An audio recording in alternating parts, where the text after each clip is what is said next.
Hello everyone, welcome back to my channel. ಇವತ್ತು ಸಿಂಪಲ್ಲಾಗಿ ಒಂದು ರೆಸಿಪಿನ ತೋರಿಸ್ತಾ ಇದ್ದೀನಿ. ಮನೇಲೇ ಸಿಂಪಲ್ಲಾಗಿ ಮಾಡ್ಕೋಬೋದು. ಬಾಳೆ ದಿಂಡಿನ ಚುರುಮುರಿ.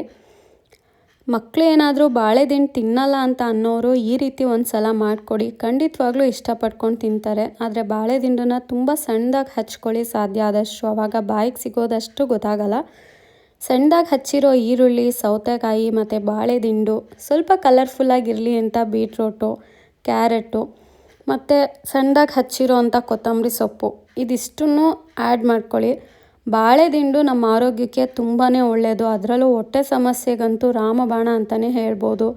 ಶುಗರ್ ಕಂಟ್ರೋಲಲ್ಲಿ ಇಟ್ಕೊಳ್ಳೋಕ್ಕೆ, BP ಕಂಟ್ರೋಲಲ್ಲಿ ಇಟ್ಕೊಳ್ಳೋಕ್ಕೆ ಎಲ್ಲದಕ್ಕೂ ತುಂಬ ಹೆಲ್ಪ್ ಆಗುತ್ತೆ. ಡೈಜೆಸ್ಟಿವ್ ಸಿಸ್ಟಮ್ ಕೂಡ ಚೆನ್ನಾಗಿ ವರ್ಕ್ ಮಾಡುತ್ತೆ.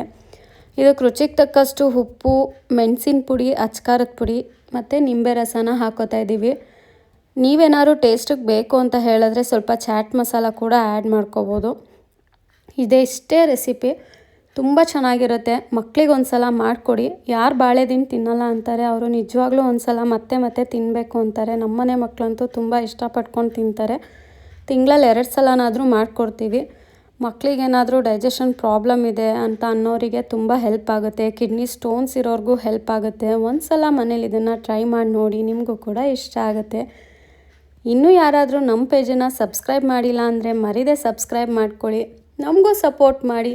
ಇದೇ ರೀತಿ ಮತ್ತೆ ಮುಂದಿನ ವೀಡಿಯೋಸ್ಗಳಲ್ಲಿ ಸಿಗೋಣ. ನಮ್ಮ ಒಂದು ದಿನಚರಿಯಲ್ಲಿ ನೀವು ಕೂಡ ಭಾಗಿಯಾಗಿ. Thank you.